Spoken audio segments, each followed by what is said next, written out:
Hey, welcome back. Another day, another vlog.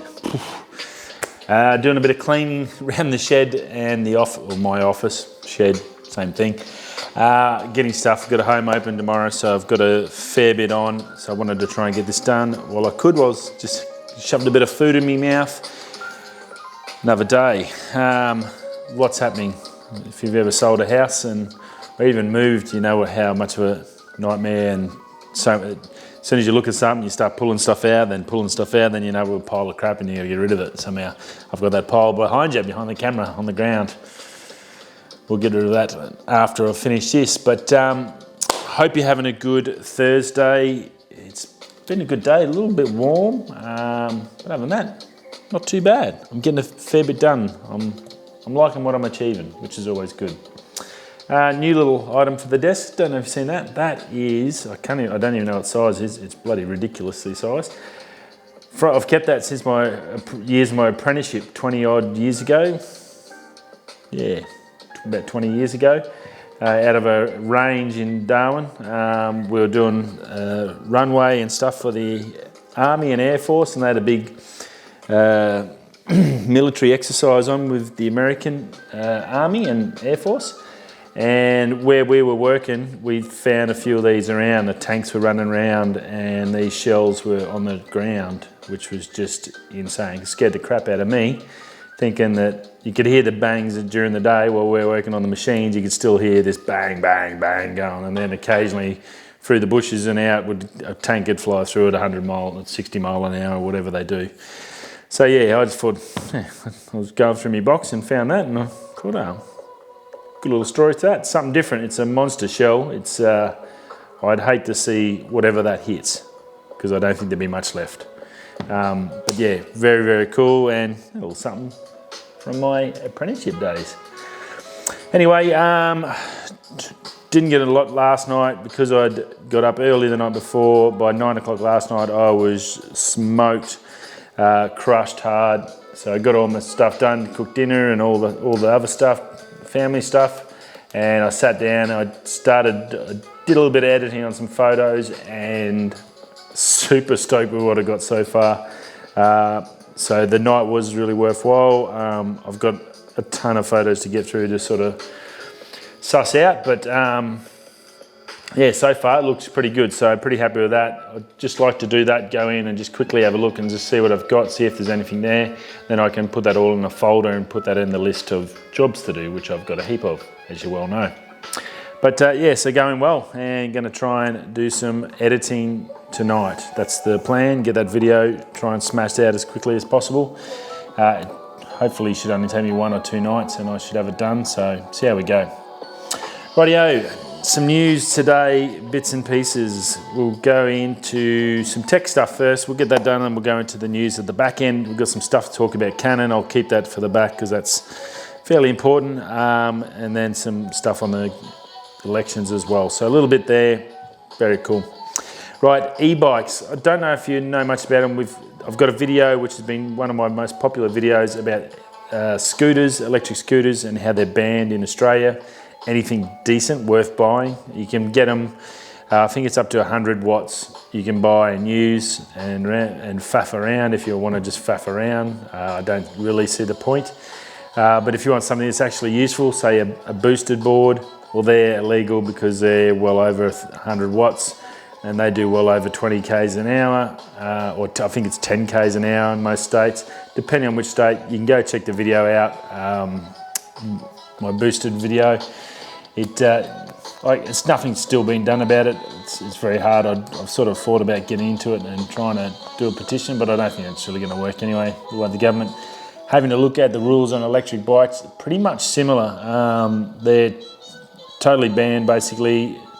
The max you can go is 250 watts, and that's if they've got pedals. If they don't have pedals, it's 200 watts. So why would you spend a couple of grand on a bike that can pretty much go slower than a BMX or a push bike? It'd just be a total waste of time.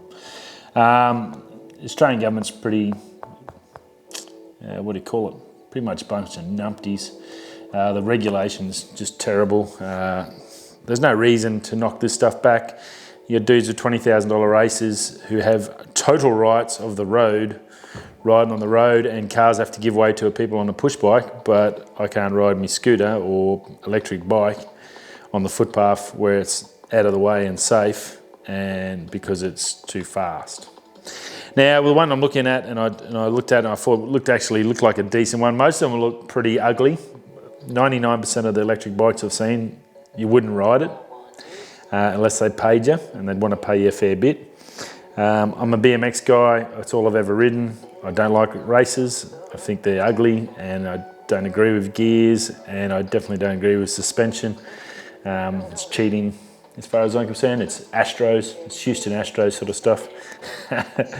But this Rumble Air e-bike is not Rumble's got a couple of model bikes. They've got a couple of little motorbike looking things and retro bikes. But this little Rumble Air e-bike didn't look too bad for like a bike, electric bike. It'd be great for going to work and stuff. Again, it's too powerful, but if you want to risk it, I thought I'd chuck it in there for you. Now, it is on special at the moment. They've taken $1,000 off it, US. It's $2,350 US bucks, so it's a fair whack of coin. I think that's for the single battery. It can go dual battery, and that's the one I would be interested in. I don't know even why they're worrying about the single battery. A single battery will do 60 Ks, and the dual battery will do 120 Ks. It's 48 volt. 14.5 amp hour battery, and it's a Samsung battery, so it's a decent quality battery. Built-in wireless phone charger, so you can sit your phone straight on a little pad right on in the front there.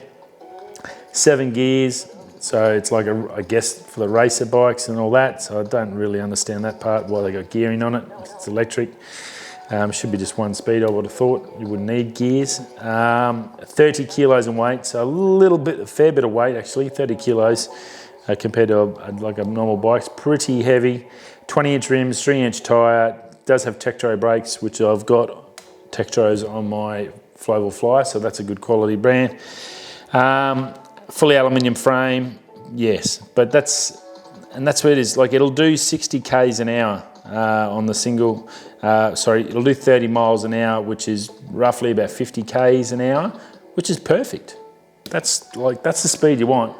If you want to go to work, you're not going to faff around with a 10k an hour thing just because it's safe and just pitter-patter along the thing. You might as well get the train or get a car. If you want people to change to vehicles that are electric-based and environmentally friendly and to reduce all the idiots on the road, you need to give them something worthwhile getting. Now, if you can do 50 Ks on a push bike with decent brakes and all that, with the lights, and this thing's got all the good gear, solidly built, hand-built, cruise along at 50 Ks an hour, get to work, probably quicker than a car, that's when you're going to change people's minds to get out of petrol cars and onto these vehicles, electric vehicles. So the rules just need to change. There's nothing wrong with this bike. It's fantastic. It sounds really good, and I'd love, if I could afford it, I'd definitely look at something like that. With that, especially a dual battery, 120k range for that. That would be fantastic for doing my photography stuff. I could easily shoot out and about, go out 60 Ks, come back 60 Ks. Yeah, that's pretty awesome for a little electric push bike, and you got pedal as well, so you could probably extend that out. If you run out of battery, you just pedal the last 5-10 Ks home. That wouldn't be too bad. So definitely worth having a look at. Check it out, Rumble Air e-bike. Pretty darn cool. Into some super fast family action. The Koenigsegg, we haven't heard from for a while. They broke a few world speed records. Brought out another car. It was just ridiculous super hypercar, but then nothing really super. Well, the Gemera has just been released. It was supposed to be a Geneva auto show, but that's been shut down for COVID-19 reasons, which is fair enough. They did an opening anyway with Top Gear. Invited them along. It's a pretty wild car, 1700 horsepower total. It's a 4-seater. It's a family car on steroids. Just ridiculous. Now, it's a petrol hybrid, which is unusual for Koenigsegg. Normally, they'd sort of gone pretty much mostly electric. This thing is pretty insane. It has a mid-engine 3-cylinder, 3 valves per cylinder, 2-litre engine. Only weighs 70 kilos for the whole engine, so just insane. It's built to run on crappy fuels, so all those cheapo fuels and biofuels and all that. It's built to design on that, run on that. So it's not built for petrol. It's built to do the environmentally right thing. 600 horsepower just out of that. Then it couples up to electric motors and stuff to get all the other stuff. It'll do 250 miles an hour, 1,000 kilometers of range with the tank and battery power. I think battery power will give, I think he said about 50 to 80 Ks just on battery alone if you have to run that. So if you're in the middle of London, I know those guys, it's better for them. They save a heap of money on taxes and stuff if they're all electric, so that's really cool. 15 kilowatt hours. Now it has AI to run the engine purely because it uses electronic valve actuators to control these 3 valves. So they've basically full variable control of your valving, which Cat had brought out at least 20 years ago when I was an apprentice. Speaking of which, I remember being a Cat had designed a diesel engine with no camshaft. It had done 1 million kilometres and it was basically too good because nothing broke. And it was hydraulic. They had Huey engines, which are hydraulic controlled injectors. And then they also had electric hydraulic valve control as well. So it was basically just a little unit on top of the valves, just pushing the valves, so you could basically have perfection, or you could adjust the engine to suit whatever you desired to get perfect air intake, perfect exhaust, and just match it. So I've known about the technology for 20 plus years. I think Cat just canned it because they weren't going to sell any parts. But Koenigsegg's brought it out and they've got it now in this little tiny engine. Very, very cool. All-wheel steering, front-wheel drive, pretty much normal time. It can split it and do whatever you need. An amazing-looking car. Koenigsegg, all about quality. So pretty cool if you could afford it. I didn't even worry about the price because if you have to ask, you can't afford it.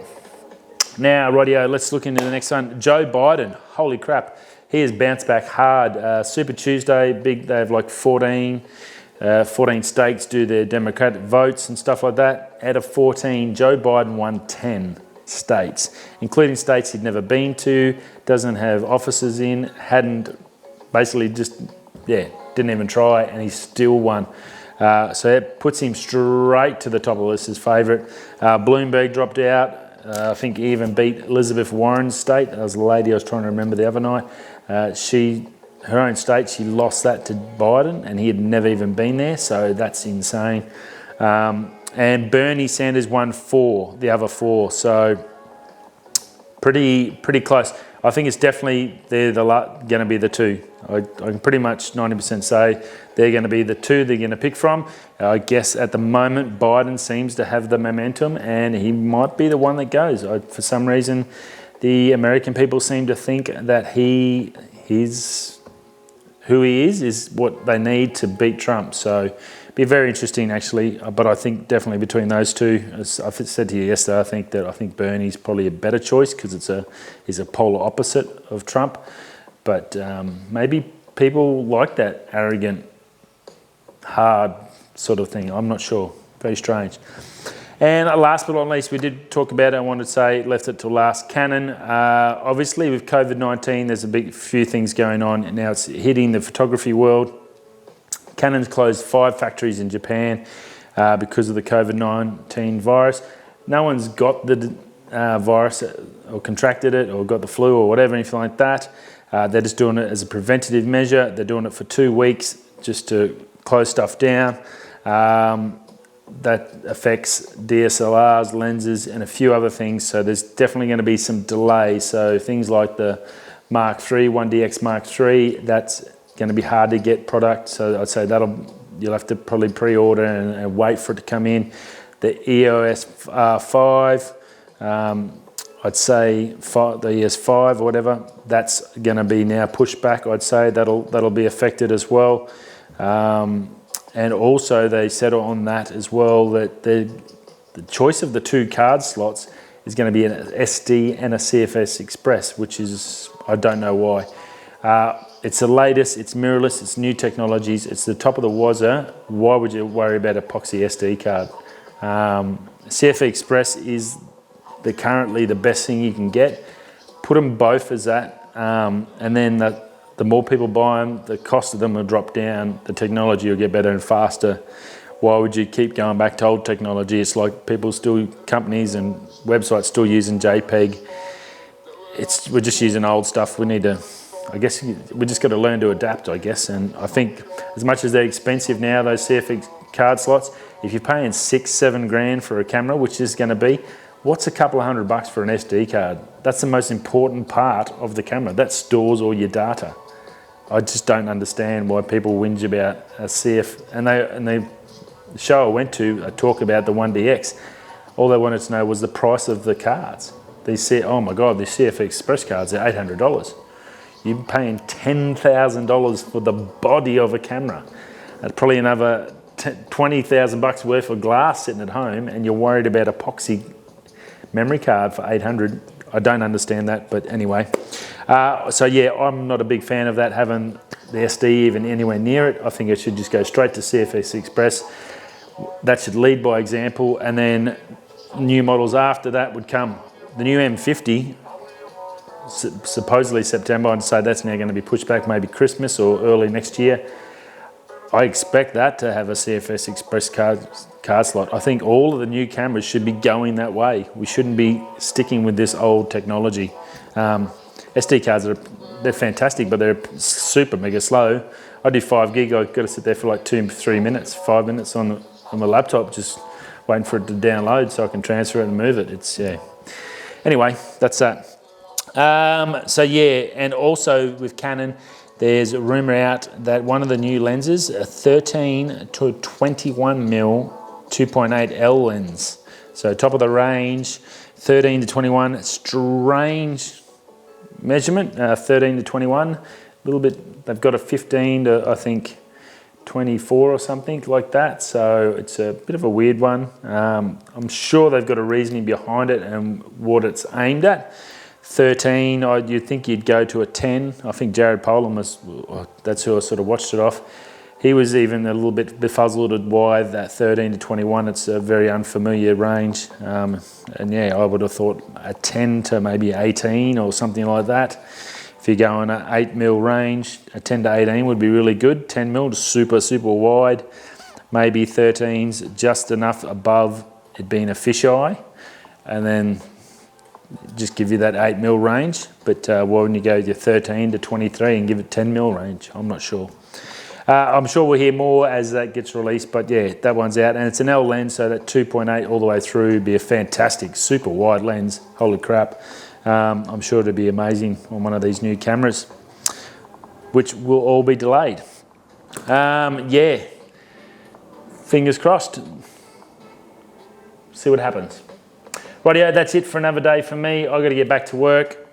Time to keep moving. I will see you all tomorrow, Friday, end of the week.